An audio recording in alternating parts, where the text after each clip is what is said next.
been a while. Been a while. Since I could hold my head up high. Since I fucked up everything. Like I always do.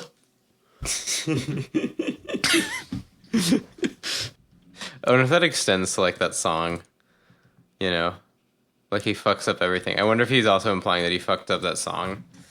Oh yeah, he didn't write it like that. I don't know whether it was the lyrics or the guitar part or what, but he wasn't lying. He always fucks it up.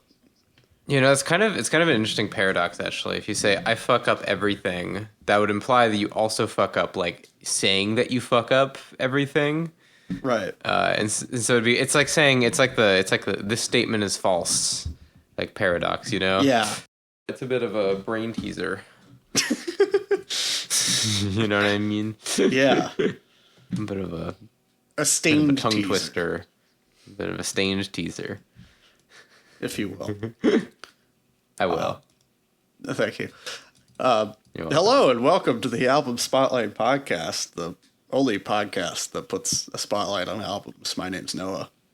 My name's Freddie. And we are back. We are bigger than ever. Mm-hmm. Bigger than ever. Badder than ever. Badder than ever. Backer than ever. Backer than ever. And just plain wild. Absolutely. Why did I say that? I thought it was awesome. Thank you. What are we talking about today? Plain wild. Oh my god, dude! Let me tell you, we're talking about Swans. We're talking about live rope. Whoa, boy! Let me tell you. Let me the band? just tell you about this. Swans is a band, and live rope is a live album. And that's all you need to know. Now that's pretty crazy. That's about. That's about the long and short of it right there. That's the long and the short and the medium of it. Let me tell you. Actually, it might just be the short of it. That's probably just the short of it, if I'm being honest. All right. So we have a bit of a history with this band. One could say that. One could say that. One could even say that we have seen this band on the tour that this album was recorded on. Yeah, so that was pretty cool. So yeah, maybe we should give us slightly more details. So yeah. What is Swans? What is Swans? So Swans are a band. That's all you need to know. Okay. Nobody's listening to this anymore. We're done. We've lost the whole audience. Yeah, so Swans are a band from at their most broad, one could consider them part of like the post-punk tradition. They've been going for a very long time. They started back in the 80s, and I think 81. Back in the New York no wave scene. So this was like a post-punk sort of art scene in New York in the late 70s and early 80s, where people were making extremely shocking and provocative works. It was notoriously like volatile. It had a lot of like, it was filled with lots of just like characters. There was bands like Mars and like, let's see, like DNA, who sort of like came and went. James Chance and the Contortions lasted a little longer and are a little more known. Glenn Branca. And Glenn Branca, who was like a composer, who was like kind of he was sort of fusing the like guitar-based punk sound with the sort of like New York minimalism scene that was going on, and sort of like it's one of the pioneers of the sound called totalism. This like movement. So it was very huge moment of huge innovation. Really interesting kind of to study, especially considering how like short it is. But then also like very volatile, which was sort of the source of how short it was. But Yeah. but several bands that are now pretty well known in the sort of like the sort of rock and like artsy rock scene came out of this. Obviously, Swans. Arguably also Sonic Youth. Yeah, Sonic Youth. Gotcha. Beat me to it. But Swans, they came out with their album. I think they had an EP, right? Oh yeah, the Swans EP technically. Self-titled. Yeah, and they had but yeah, then in '83, their first album that they're sort of well known is their album Filth. Which has their debut studio full length. Debut studio full length. LP. Long player. Yeah. Okay, no, why don't you hell yeah. No, why don't you tell us about what's the early Swan sound? Well, it's a bit loud if I could go so far. If you'll allow me. Yeah. That's probably the one characteristic that like is true of every era of their career in some way or another. Yeah. I'd say it's loud and has a degree of a strong degree of repetition to it. I'd say those things they have kept to pretty consistently and almost nothing else. So, yeah, in their early days, they weren't really focused on writing songs in the traditional sense. It was more like a very angry art statement, I guess you could say. Like largely atonal noise rock, meant to piss people off. Kind of how people talk about the original punk rock movement, but taken to such an extreme degree that people oftentimes still don't know what to think of it today. Yeah, it's this very heavy, kind of minimalist sound. That was generally how their first era could be classified, I would say, and then they started incorporating, I guess you could say, more gothic elements or folk elements. Yeah, and they've been kind of adjacent to the like industrial scene as well. And then in the 90s, they started to move more towards what has retroactively been classified as post rock. They're some of the originators of that sound on albums like Soundtrack for the Blind, The Great Annihilator to an extent, arguably. But Soundtracks for the Blind is really when they started to, like in their studio stuff, started to really branch out into these extremely long songs that would just like build and build and build. And it was this kind of spiritual quality to their music was becoming increasingly apparent. Then they fucked off for like 15 years, and then they came back in the 2010s. Yeah, did other stuff. Angels of Light was the primary vehicle there. Very good stuff there. Yeah, they've been. I mean, not making music that sounds like Soundtracks for the Blind exactly, but like sticking with that more post-rock oriented sound, different variations of it, until their most recent album as of this recording, The Beggar, and then they have another one coming this year called Birthing, which some of the material, or Borthing, and some of the material from this tour that the live album comes from, they kind of improvised and wrote while on the road, and some of that will end up on the new album. So this is because they're kind of, I don't know, they're not a top 40 band or anything, so they gotta that they've had to self-finance a lot of their stuff, especially recently. So they have this kind of tradition they've been doing for the like over 10 years now, where they'll do these like semi-exclusive live albums, like a fundraiser for their next studio album. Yeah. And this is one of those, Live Rope. Yeah, like there's a band Noah and I have like a very sort of close relationship with. We Yes. Several years ago we did this this one summer we did this like systematically went through like their entire discography, including all the like random like live albums, all the random Michael Giroux side projects. Yeah, like the the Jarbo albums, yeah, the random EPs, and then like during the breakup we went like the Angels of Light albums, the random stuff like the Body Lovers, the Body Haters.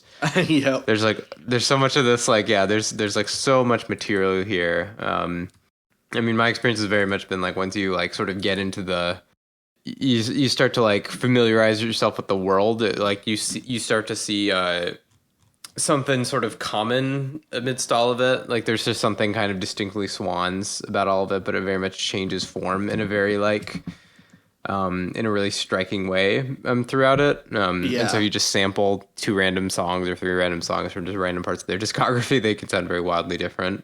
Because a lot of people have heard of them, have probably heard of like at least one of the albums from like what got called the Trilogy, which was their 2010s albums, where they basically put out these 3 2-hour albums, which are all 2 hours long. The Seer, To Be Kind, The Glowing Man, which are all like 2 years apart from each other, and they and there was something really consistent about the way these albums were made. So for one thing, the way, as Noah was sort of saying, like the way the songs were written was that they would just tour relentlessly. They would just be constantly touring, and every night they would have like some start. Each song would have like some kind of starting point, which had been like Michael Giroux. He's the one steady member of the band over the years is Michael Giroux. Kind of the middle, and kind of an uncompromised. The leader, like definitely the leader, like his vision is what comes first and like defines the Swans sound. Yeah. Yeah. He's like increasingly, that's like the, for a time, like in particularly sort of peaking with Soundtracks for the Blind. But like for most of their like original run, it was sort of like a dual kind of effort between him and Jarbo. From like Greed to Soundtracks for the Blind. Yeah, to Soundtracks. And then Soundtracks was like quite a lot of it, because the thing with Soundtracks is that there's some like proper band songs, and then there's a lot of these like random sort of tape songs made on like with tape loops and like all this like electronic stuff. It's like a really weird like eclectic album, which is like is very inaccessible in a lot of ways. Yeah. But like Soundtracks for the Blind is a real turning point for the band. Like it really changed how they seem to do things and how their albums sound. Yeah.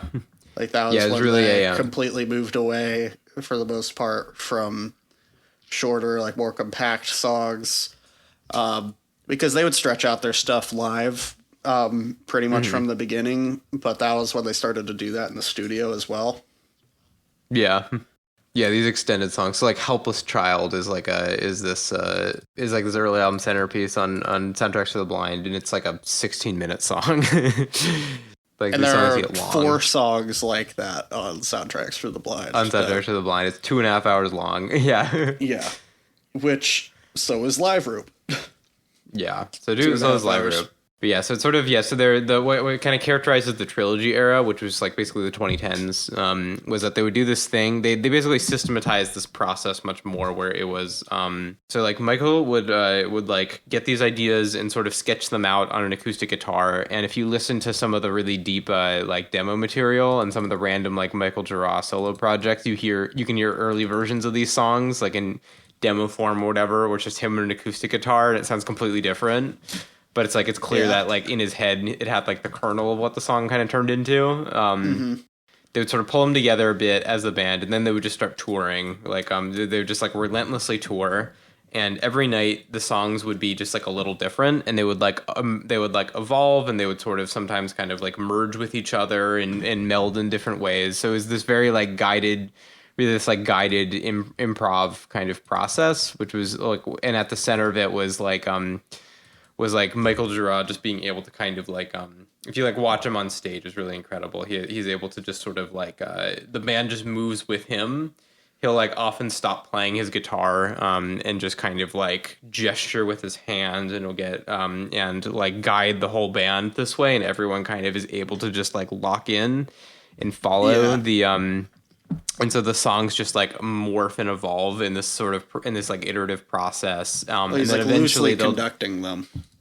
Yeah, he's like sort of loosely conducting this this like guided improvisation, which is all these which is of this band of musicians who are all like completely on board with this thing, and they and so everyone is able to just like totally lock in and create this like and create just like these incredible just like these like bricks of sound, kind of these like big these like behemoth songs. They're like so monoliths. Huge.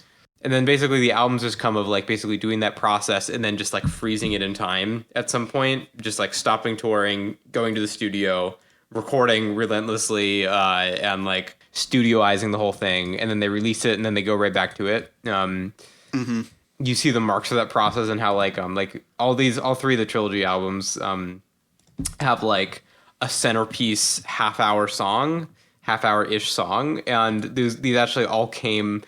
Like basically, so on The Seer, they have this half-hour song called The Seer, and that song, just through this live improv process, morphed into the song on To Be Kind from 2014, Bring the Sun to St. Louverture, which was another half-hour song. Like this just emerged out of the song The Seer. These just like smoothly transitioned from each other, and then on The Glowing Man from 2016.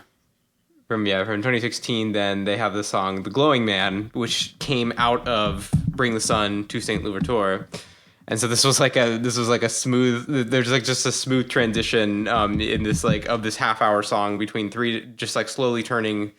You can hear it if you listen to the album Deliquescence, which is one of the live album from 2017. You can hear I think it's Deliquescence. Maybe I'm thinking of another one. It's one of the live albums around then. Maybe it's The Gate. I'm thinking of. They have a lot of live albums.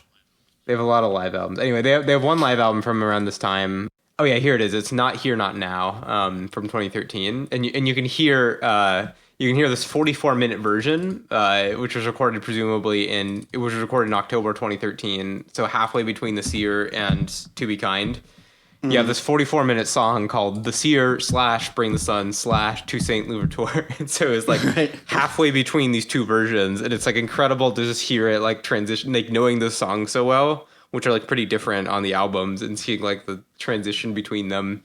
Like since 2010, this is what Swans is this just like constantly evolving, just sort of morphing kind of like being. It's like this creature that just sort of like is constantly reinventing itself in this like sort of smooth way.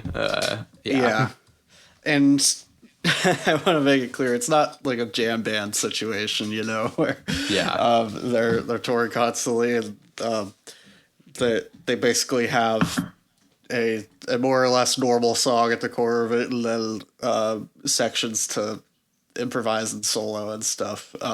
They're not jammy. They don't really jam. They'll improvise, but they don't jam. They're all very holistic. There's never a solo section.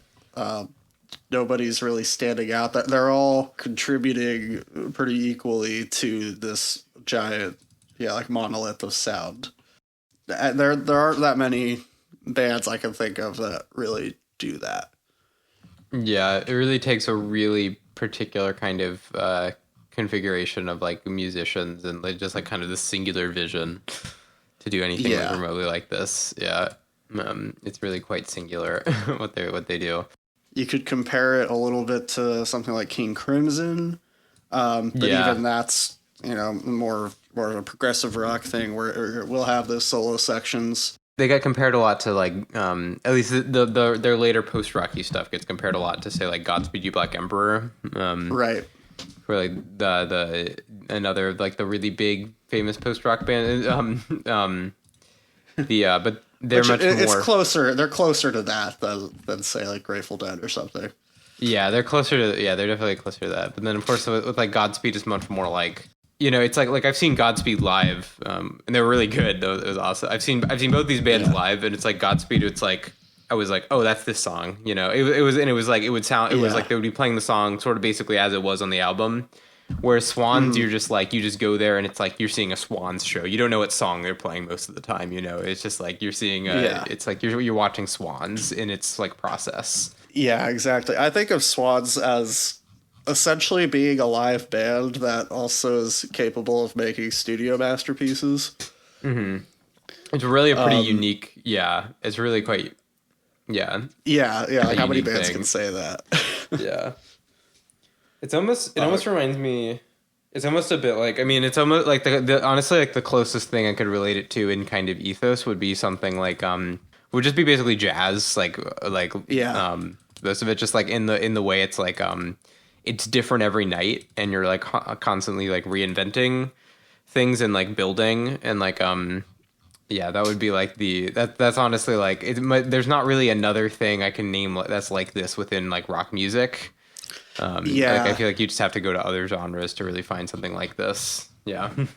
Yeah, I totally agree. I think another kind of vague point of comparison could be Miles Davis's Fusion era specifically. Yeah.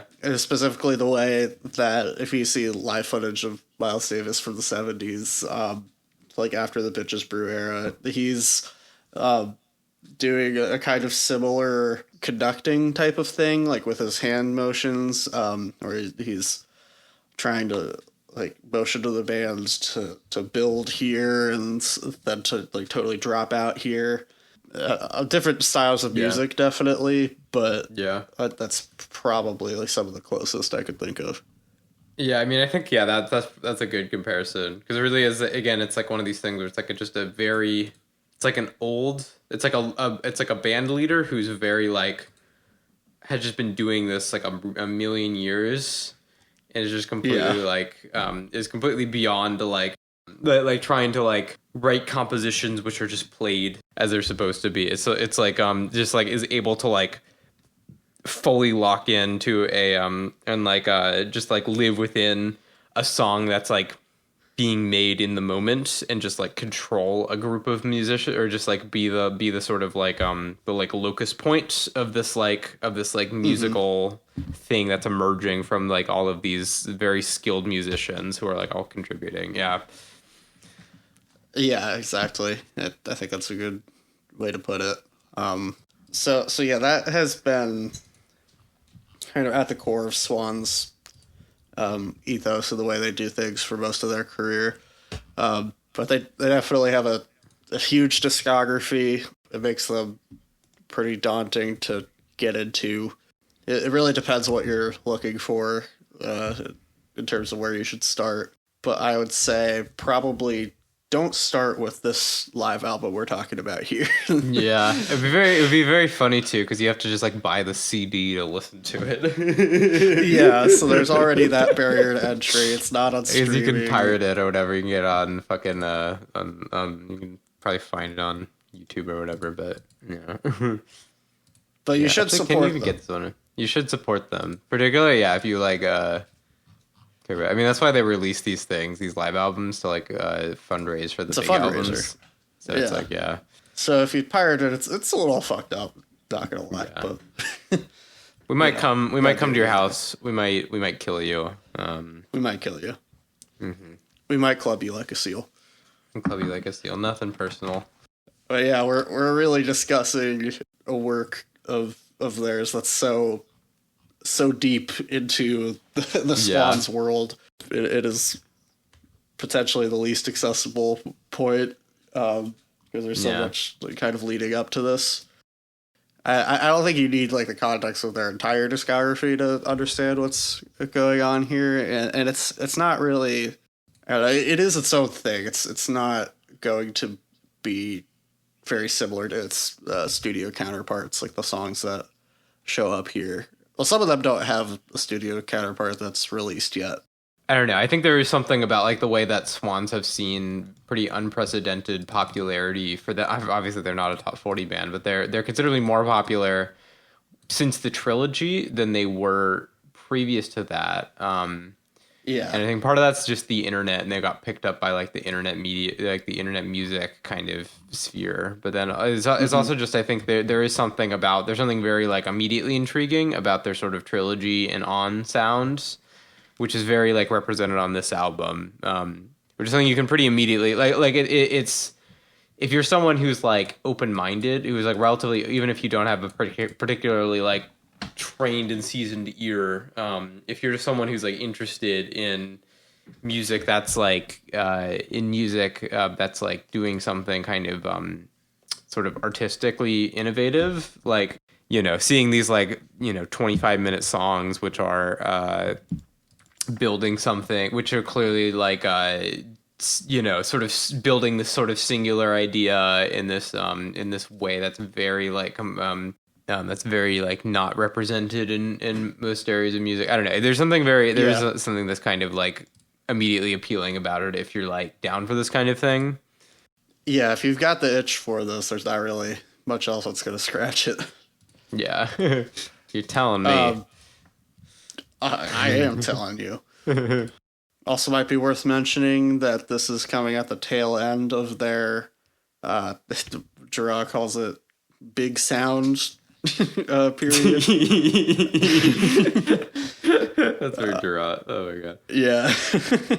He's been saying like every single fucking album that it's like, oh, Swans is over now, or Swans is gonna wind down after this, or whatever, and then they'll release another fucking album like this, and I'm just like, okay.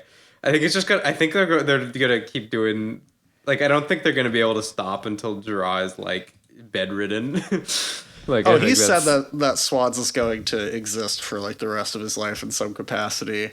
Yeah, like I think it'll be as big as they can possibly. They're gonna keep being like as like they're gonna keep reaching as far as they can into like the territory of the new. Until like it's like literally health becomes too much of a constraint to like keep doing it. I think is at this point. I think that which is that's true. It does seem that more than anything, Michael Gerard loves to say that Swans are over, Swans are dead.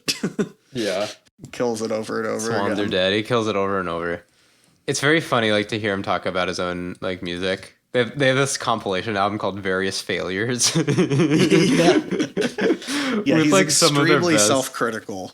It's quite funny. It's like one of those things, like, you know, like I have this policy that like you can't really listen to what an artist says about their own work. Like, it's just always gonna be they're always like so often they just have like weird ass opinions about their own work, and so you shouldn't take it that seriously. But yeah, they get in their own head. They have like so many amazing songs on Various Failures, like Better Than You from White Light. Like goddamn fucking incredible. Like Levels Save You, like all these classic Swan songs. And it's just like, yeah, it's like failures. Yeah. There's this place where he's, oh god, but it's like, I think it's like the blurb for like one of their, I want to say it's one of their trilogy albums, but I don't exactly remember. It's like I think it's somewhere on their website where it's like where he's just like, well, like all of these, he's like talking about like, he's like reflecting on like their new album at that time, or whatever. And like, he's like, yeah, well, like all of these, the final work is just a sad crippled husk of what we had in the room we were creating it, but I guess I'll send it to the world to I guess you guys can listen to it, like, whatever. It's like so funny. Yeah, and he's said that pretty much all of the studio albums, like, he for the most part just doesn't go back and listen to them. Because he's like, I pretty much every time they do like every time he does something, he feels like he needs to like perfect it or improve on it, or like that wasn't quite it. Like, I think this is another like where I think the Miles Davis comparison is kind of apt, where it's like, because he was the same with like constantly like just this constant itch for like whatever's new. and like completely unable to like do a thing he'd done before.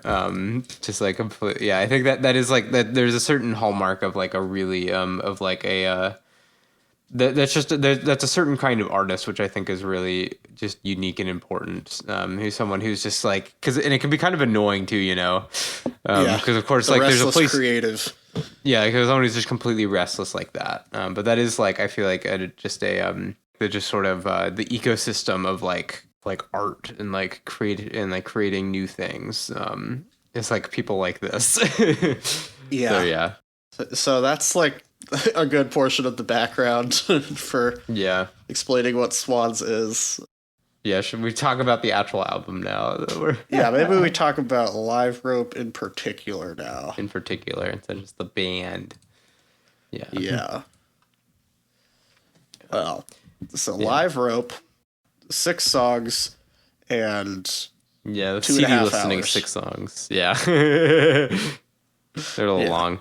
Yeah, disc 1 it starts with the rope, or just rope, and ends with the beggar, and that's it. And then disc 2, it's the Hanging Man, followed by Away, followed by Birthing, followed by Cathedrals of Heaven. Borthing. I just can't get that out of my head. That ends after Borthing. Yeah, as we mentioned, the lineup has changed drastically from album to album. On this one, you have Michael Giroux, vocals and acoustic guitar. That was a big change, him playing acoustic instead of electric. Phil Puleo on drums and percussion. Also flute and melodica, I guess. Yeah, he was one of the Trilogy members. That was the thing with the Trilogy, too. They had a consistent lineup, all those albums. Yeah. Yes, which is rare for Swans. Yeah. So yeah, Phil's sticking around. Christoph Hahn, who has been in the band several times, on lap steel guitar and loops. Yeah, he does the most. His lap steel is just amazing to watch. He makes sounds out of it that I had no idea how that instrument could do. Like, so much of the droney stuff is just him on the lap steel doing just like scrubbing on it really fast, kind of. It's so weird. Yeah. It's like, crazy effects hooked up to it, I assume. Yeah. They had a Schecter on lap steel and bass and also loops. Chris Pravdika on bass. Something called the Taisha Goto. Yeah. And loops and sound effects. Yeah, and he was the Trilogy bassist. Yes. Yeah. So there is some consistency with the Trilogy lineup. Larry Mullins on Mellotron keyboard synthesizer, also drums, the sound effects. They all kind of switch around on instruments. You can kind of tell there's some crossover. Yeah, Larry Mullins has been like on and off. Has done various things with them over the years. Yeah. Yeah. He's one of those. And that's it. That's it for now. Yeah, so on certain songs, you'll have like 2 members playing bass and 2 members on the drums.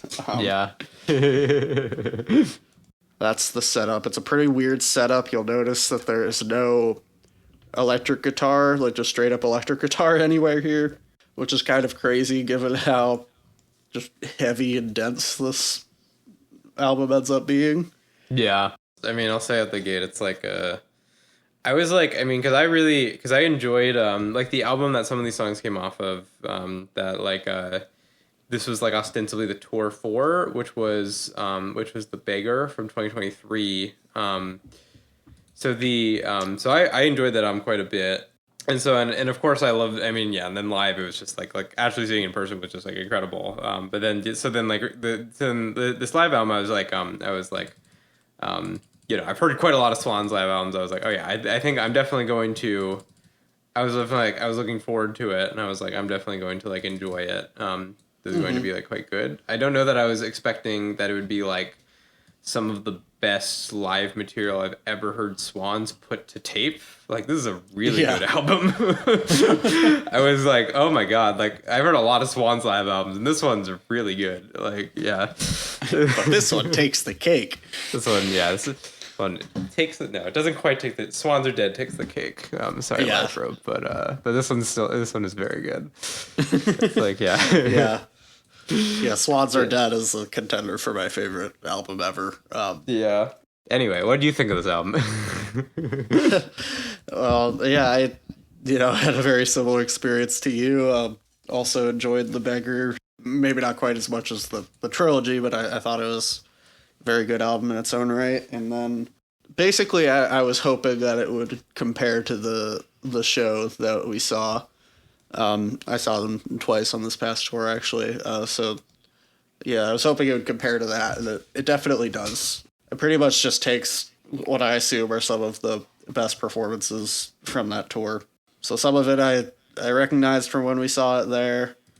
And I love that it like takes me back there, because that was by far the best show that I had ever seen. The one that we went incredible. To. It was so good, yeah. And I think they do capture it on this one. I think the recording is just expertly done. A lot of their earlier live albums are very lo-fi, very gritty. Yeah, because it would just be somebody holding up there would be just somebody who would bring a fucking tape recorder to the show. Yeah. And like sit there and like take it just recorded from like the room sound or whatever. Them properly recording like from the PA system and all that. It sort of came a little later. Yeah, they didn't really have access to that at that point, so it's like a lot of their other live material recently. It's awesome to have something that's more professionally done. Hard to describe the experience of an album like this. Yeah, I mean it's just huge, like the journey it takes you on, like the singular vision that runs throughout it, just how uncompromising it is. If you can like kind of understand what's going on, it really grabs you and keeps you there for the whole runtime, really. Yeah, it's like a mind-blowing experience. Yeah. I guess getting more into specifics, we could talk about Rope. Yeah.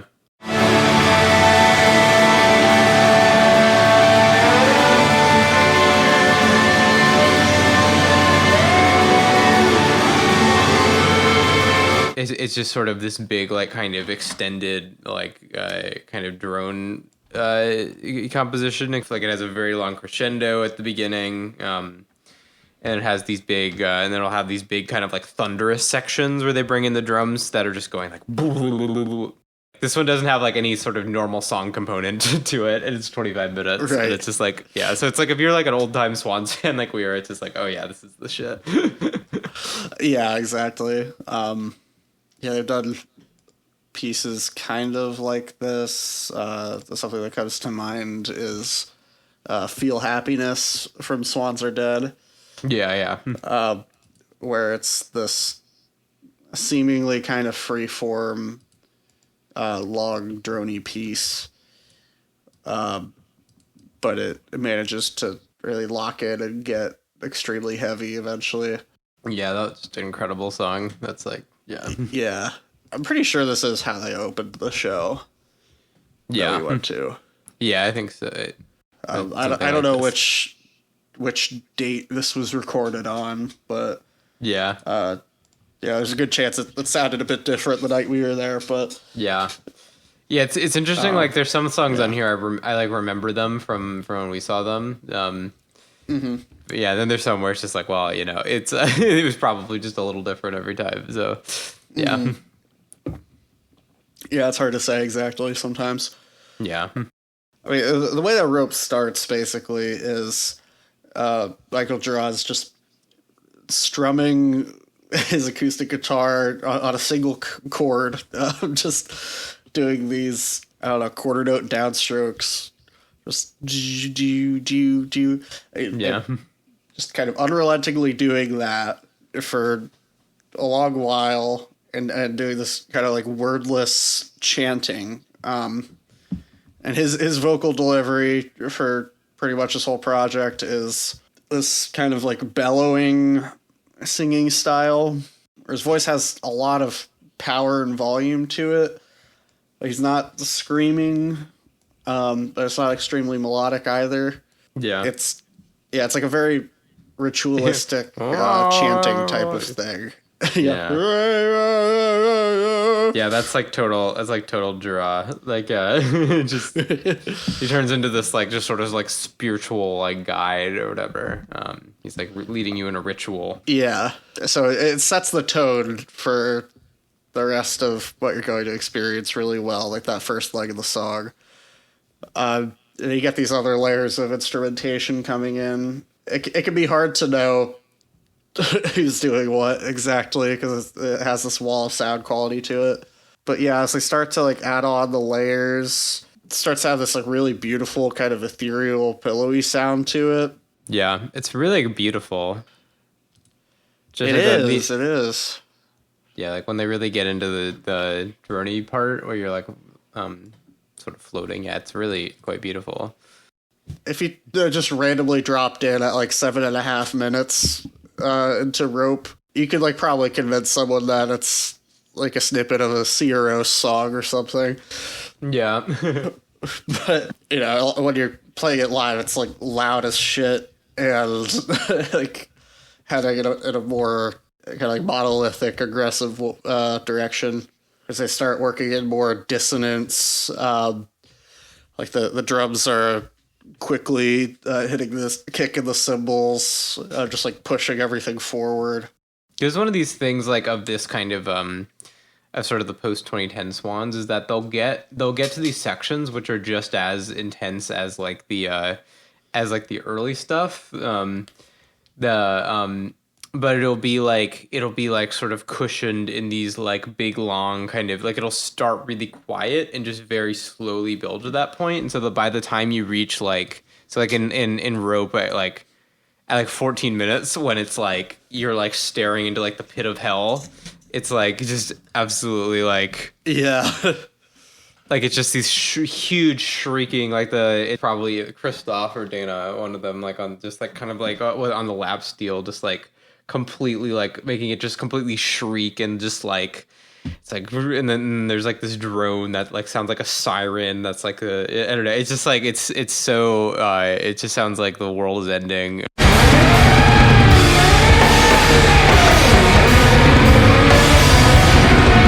But that comes after like this really beautiful, like sort of slowly building kind of really euphoric things. You get like heaven and you get hell. It's like you get like the most like beautiful stuff and the most just like deprived, like just like primal, terrifying stuff. And it's all just like there together. That's just like pure like Swans stuff. Yeah. Yeah. Yeah, that is what Swans is at its core, is that contrast. Yeah, it's just so amazing to hear how they're able to work together. I mean, this is really how it like this is like what a good kind of like band leader does, or like a good conductor or whatever can do, is like it makes like these it like the music just sounds like this like creature which just like moves as one. It loses the like the individuality of the instruments. It's just all like morphs into something which is which has like this independent existence. Yeah, and the focus and I don't know, discipline that it takes to sustain that for 25 minutes straight, like on this opening track. And it's not the longest song here. Yeah, not by far. Yeah. It's just so impressive. Yeah. And they can reach heights that just other forms of music like necessarily can't. Yeah.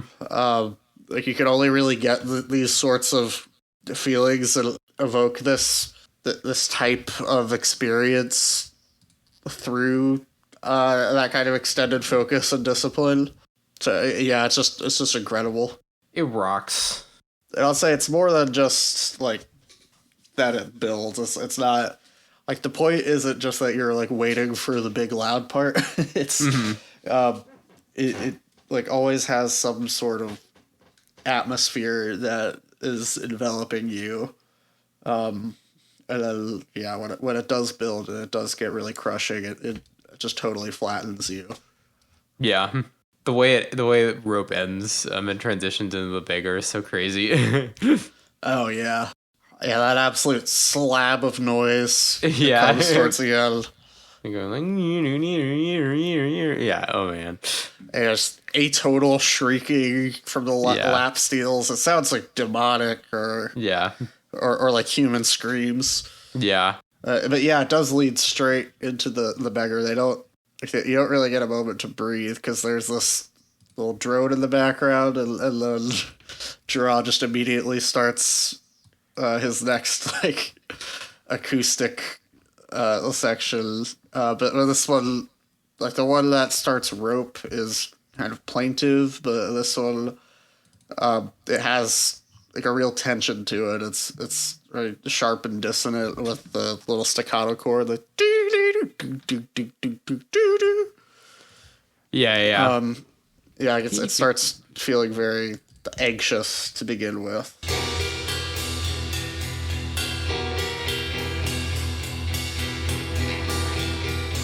Yeah, this track is such a fucking monster. It's like there's so much to it. It is. And this is the title track of their last studio album. Yeah.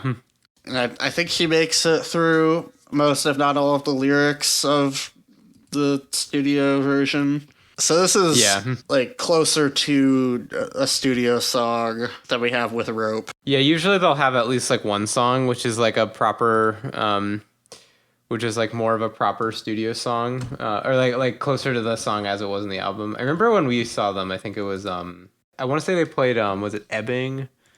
It was like the one that, or is it Unforming? It's the one that has like the do do do do do do do do do do do, whatever song that is off the Beggar. I remember they played that one, which they don't on this album. It's like they can play the songs from the album, you know, if you think they're just fucking around. Yeah. Like a lot of rock bands, their shows almost function as like parties or just like a kind of nostalgic, like, oh, remember that song? We get to all like experience that song, and I remember when I heard that and stuff like that. Like it has like an inherently nostalgic quality to it. But with Swans, they're like actively trying to like push their sound forward all the time, and they're never like settling on one thing. Yeah, this one's got some great Gerard vocals on it. I'm trying to find the part where he just goes like, oh, yeah, oh,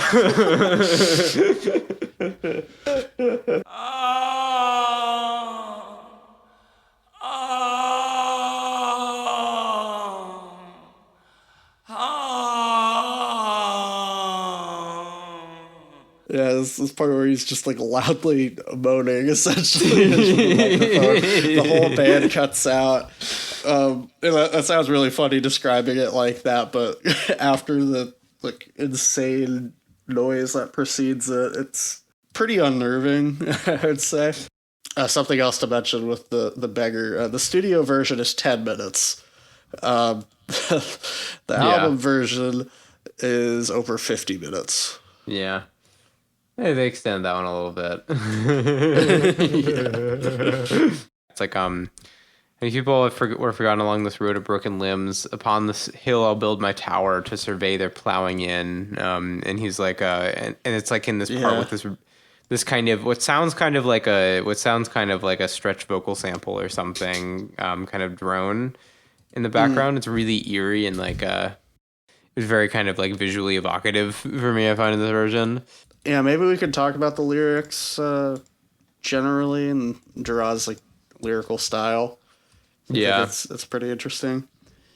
I find that his lyrics are they often have a like intentionally simplistic quality to them.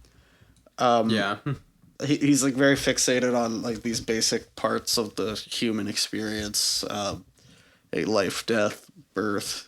You know, where does a body end? Like questions like that.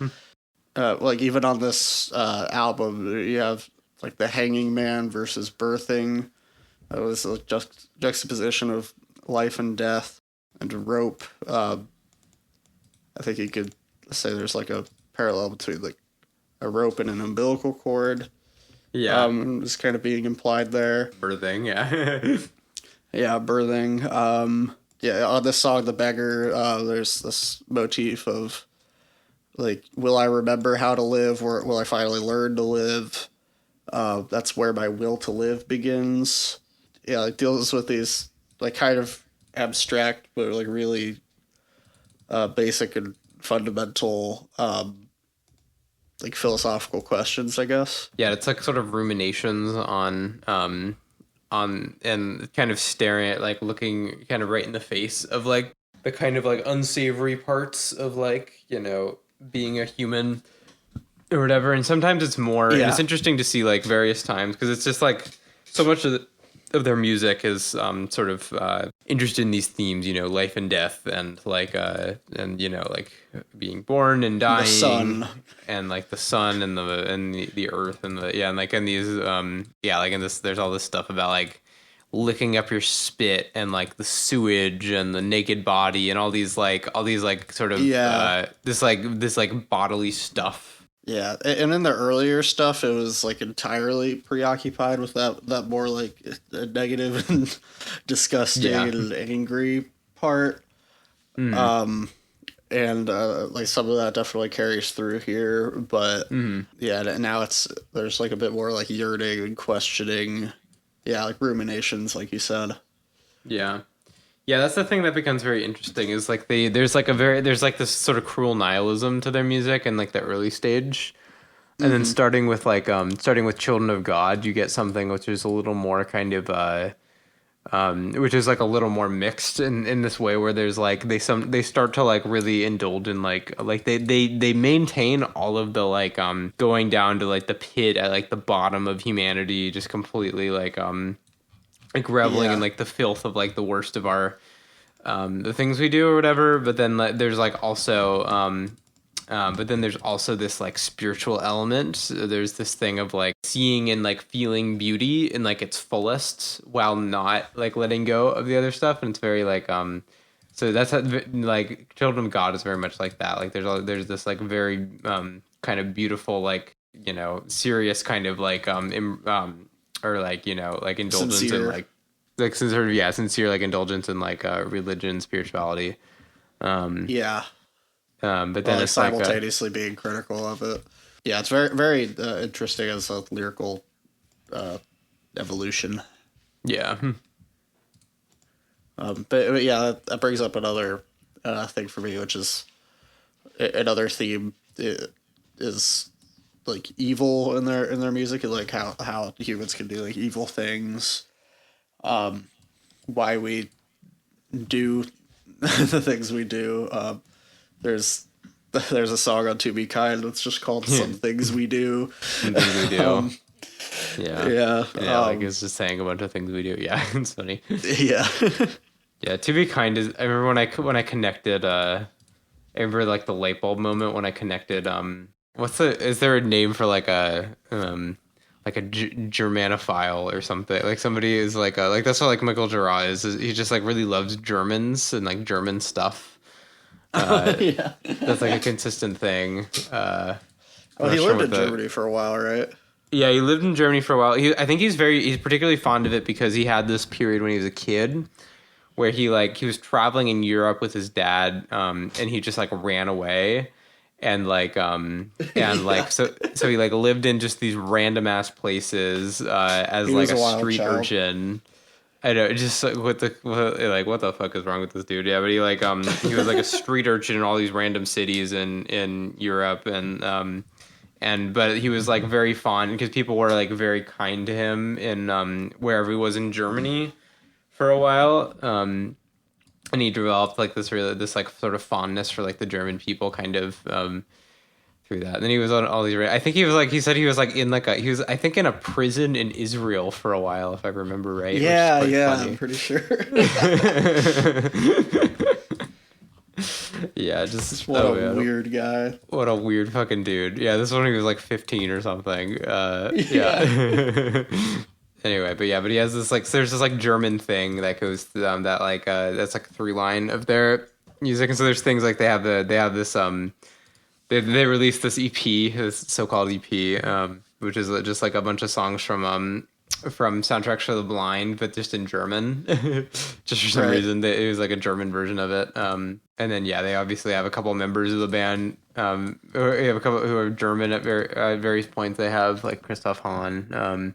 Anyway, so the point of that was the I remember the light bulb moment of realizing like Kind means like child, like children or whatever in German. So when I realized "to be kind" is like, oh, it's saying to be like a child, and the cover is a screaming baby, and then it's all about like it's like, oh, I'm just a little boy. It's like these like the some things we do, and they're all like, yeah, it's like that was like such a light bulb moment of like, oh, that's what this album's about.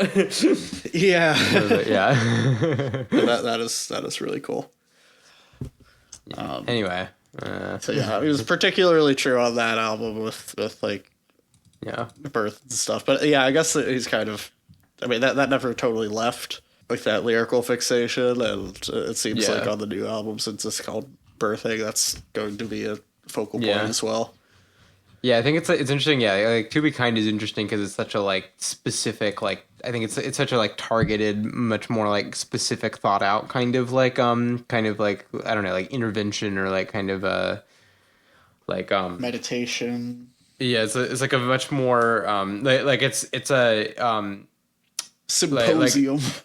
Yeah, it's like a much more like precise kind of statements on these things, and like what it's doing is very kind of like consistently like formed, and which makes sense as like an album, which is this like kind of put together. Whereas like on just sort of their live material and stuff, you can hear a lot of the lyrics are like more of like just a process of like, it's like Michael with the guitar just like strumming away with things, and he like makes up some words and then like slowly builds them into more things, and like the words will sort of change as the music changes and they play live stuff. So that's sort of so there's kind of a stream of consciousness element to it, but it like in the way that the lyrics are generated, but then they're kind of like whittled down into the elements that like stick the most, like once he's found something.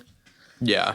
Because interesting, another thing with Swans too is like they have so much of like the really spacey kind of big, like, like you're floating through the cloud stuff. But then sometimes they can really get down for like a fucking like rhythm, like they can really like hammer home. And so they can fucking groove. They can fucking groove. So it's like so suddenly it's such an awesome change up when you get to the Hanging Man.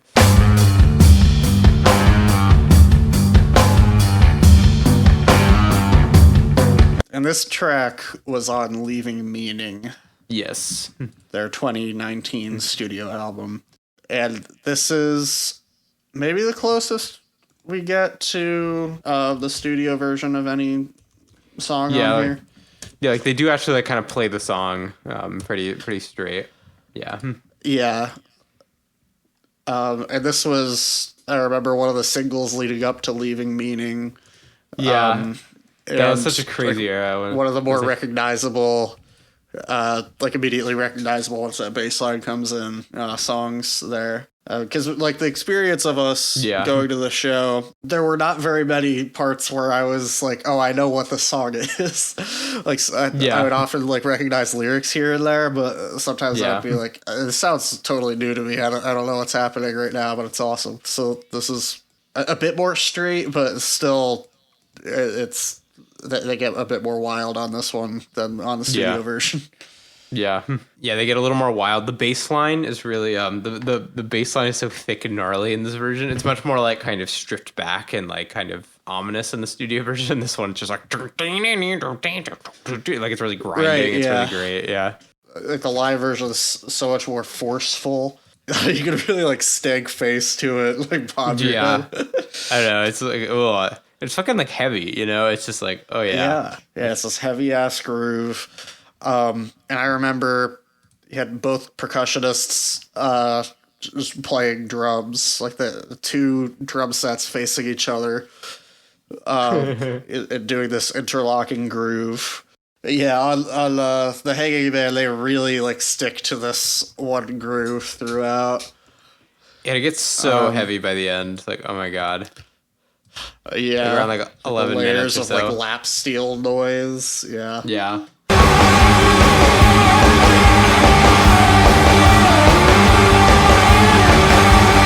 Yeah, just plunging into fire. Yeah. Like everything is burning is what it sounds like. But also there's a giant swarm of bees, maybe. I don't know. Yeah. I can see the swarm of bees. Large wasps. Yeah. I love how they just stop. They just go. You can see how good control they have, like how much like control Michael has of like. Yeah, the band is so tight. Because he can just stop them. He can just be like, and they all yeah, stop. just with a single hand motion, they all instantly stop, and the song is just over. Yeah, yeah, it's just amazing. Oh yeah, he like introduces the band. It's so funny. Like, because I guess he just makes up a nickname for all of them every single time. So he'll be like, yeah. which one gets to be like what was it? It's like this, one of them's like a master of international finance. Yeah. I forget who that is. Like Chris. Yeah, oftentimes, during a concert, like sometime, like halfway through the set, the singer will introduce, the different musicians by name. And yeah, Gerard does that here. But he gives them all like some kind of title or role that he seems to come up with on the spot and seems totally random. Like it's torturer of large insects. Torture of large insects. That's one of my favorites. Larry Mullins gets to be a baker of meat pies. Which one was my father? Oh yeah, I think it was Christoph Hahn. It was my father. Chris. That was Christopher Pravdika. Was it Christopher Pravdika? Yeah, it's like at the very end. I think that was the last one. Wait, which one? I also he calls him Filippo Paleo. Is that his actual name? I wonder. Oh yeah, Filippo Paleo. I don't think that's his first name. Suspicion, yeah. Anyway, I remember when we saw them. He was like, this great big she-woman is Dana Schechter. Yeah, I think that's what he said when we were there. Oh, that's so funny. Oh my god.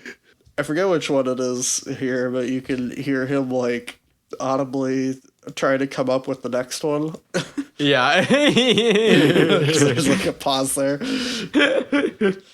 What'll you be now? I'm so glad they kept that in. Yeah. Thank God. Yeah, there's some legendary moments on like Swans live albums. They're like the is it and that like the like on Swans or like I think it's Blood Promise, the one of the most incredible things I've ever heard put to tape, and then the end of that, where it just goes like where like people clap, and then it just like it like abruptly cuts to just Michael screaming like ah. Yeah. It just like abruptly cuts to him doing this blood curdling scream, like it's like clearly like a post processing. It was like it's so funny and weird. Yeah. Yeah, Hanging Man fucking rocks. Rocks. Then that goes into Away. Which is just a gorgeous song. It's almost like a bit of an interlude, although it's like 8 minutes long. It's a clear like reprieve moment where it's doing that like kind of heavenly sound. It doesn't have as much darkness to it. It's like blissful. It's reminds me a bit of the White Light era. Yeah, it's like much more like meditative. Yeah. And that one isn't on any, I think that one's on the new album. I think it's it says Rope Away.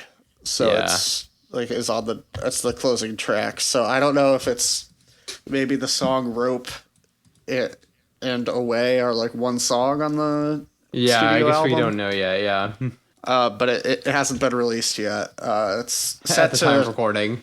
At the time of recording, the release date is set to be May 30th, so I'll try to get this out before then, but yeah, we'll see. Right.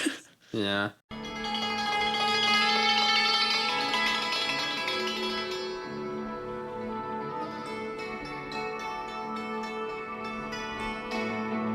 Yeah, I don't know what instrument is, that like stringed instrument. Is that just his guitar doing that? The like at what point? like a tremolo. Was that the hammer dulcimer? That might be the hammer. Oh yeah, that definitely is the hammer dulcimer. Yeah. Yeah, that's another staple of the like starting from the trilogy era. It was the hammer dulcimer, used in just the most incredible way for this these like textures to these really drony moments. It's such it sounds cool otherworldly. Yeah, it's just amazing. Yeah, it's absolutely gorgeous sound the way like this flurries of notes just wash in and out. Like if Swans wanted to, they could make a really pretty new age album. Yeah. That'd be funny. Yeah. That's just not their MO. Yeah. So this song like, kind of starts with this kind of floaty, hammered dulcimer textures like that. And then a couple minutes in, it starts to fixate on this really gorgeous like melody, like this arpeggiated chord progression. And they kind of ride that out for the rest of it. And Jirah's singing in a bit more of a traditional way here. Yeah. It's a really nice change of pace. Yeah. Yeah. He's like, where is Alice gone? Where is Michael gone? Gone away. So I don't know if this song is like talking about the afterlife, or I don't know. I get these hints of like the one part in Mother of the World off the Seer. You know, I feel like there was some like residual, like some like old residual seeds of that song kind of made it onto this one.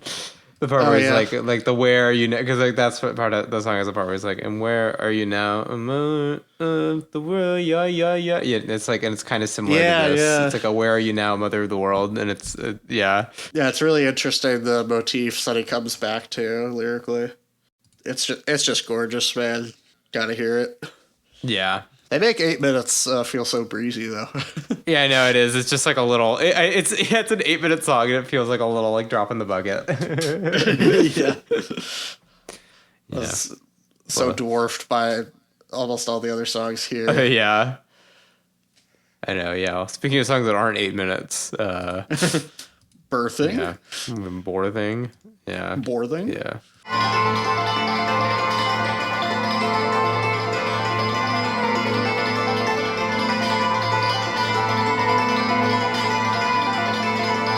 Yeah, I love this one. Oh my god. Yeah. The way they use a dulcimer at the beginning is so cool. They have this. They have this like extended section with like these big pads kind of hanging around, but it's really tense. It's not like peaceful like a way. It's really like it's a slow kind of building intensity, and it's got the hammer dulcimer just going like yeah. Love the beginning of this song. Yeah, it's like so tense, but then it goes into this big melodic triumphant thing, which is actually kind of Godspeed You Black Emperor, the big yeah. These are the parts that Godspeed probably took from soundtracks era Swans. Yeah. Or like took influence from. Yeah. Oh yeah, like around the 5-minute mark where I don't know if that's a bass, like a really distorted bass, or if it's one of the lap steels. But it's like distorted and kind of floating around, grinding about, like. Yeah, I know exactly what you mean. Yeah, that's so cool. Yeah, just the sounds that they get out of these instruments are crazy. Yeah, I think that is a lap steel. I think that, which is crazy. I know, it's so like the use of the lap, and they have 2 fucking lap steels in this lineup. It's like that's such a part of the just like getting this like, these are just incredible like otherworldly noises out of a lap steel is like it's just such a Swans thing. It's it's so funny. Yeah, they got the part in this one. I remember they definitely played this one when we saw them, because I totally remember the baby part, you know. Yes. Definitely. They play this sample of a baby going.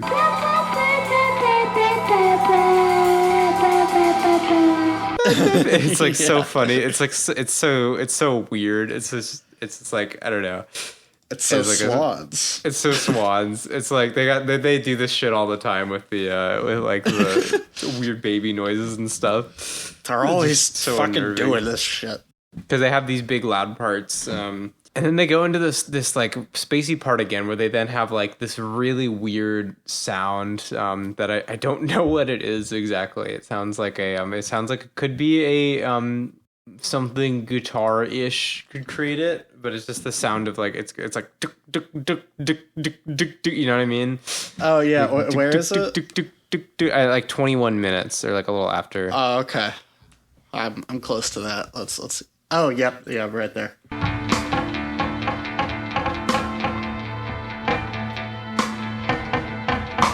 Yeah, that could be. I could see maybe Gerard's doing that on his acoustic guitar. He's just like kind of tapping the wood. Yeah. Or potentially it's like it's like one of the lap steel sound. It's like they're able to somehow do that with the lap steels. Yeah. Or it's just like a loop sound. I don't know. Yeah. I don't know. This track is such a cool journey. It is. Yeah.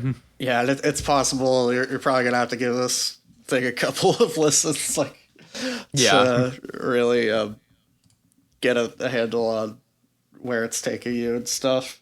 Yeah. There's just so much to it. There's so much happening, so it does require a lot of commitment to really get there, but it is so worth it.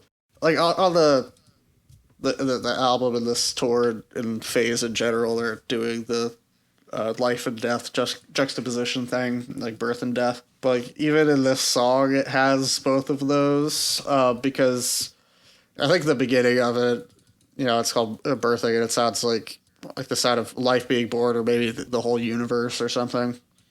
Being created. Created makes it sound like I'm a creationist or something. But he starts singing like in the end doesn't end. I don't know if that's like a meditation on whether there's an afterlife or whether just life in general is going to end at some point, like some kind of extinction event, or something less literal than that. I think there's something along those lines going on there. Yeah. I just find that interesting in a song called Birthing. Yeah. And then after that, they're building up more in this just fucking awesome way. The drumming is so good. Yeah, anyway, I love this song. Yeah, I do too, man.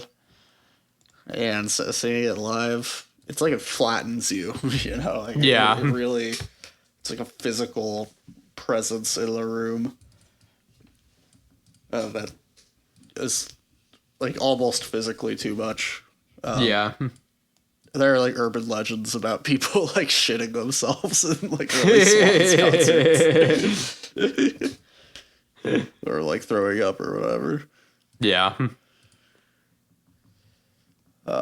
Which I think is probably a bit exaggerated, but I can kind of. This happened at some point. I mean, it's a lot of. It's probably happened. I would say it's probably there were probably other things going on. With people who did that, like they probably weren't showing up both sober and healthy. Probably neither. Well, the only track we haven't talked about now is Cathedrals of Heaven, the closer, 11-minute closer.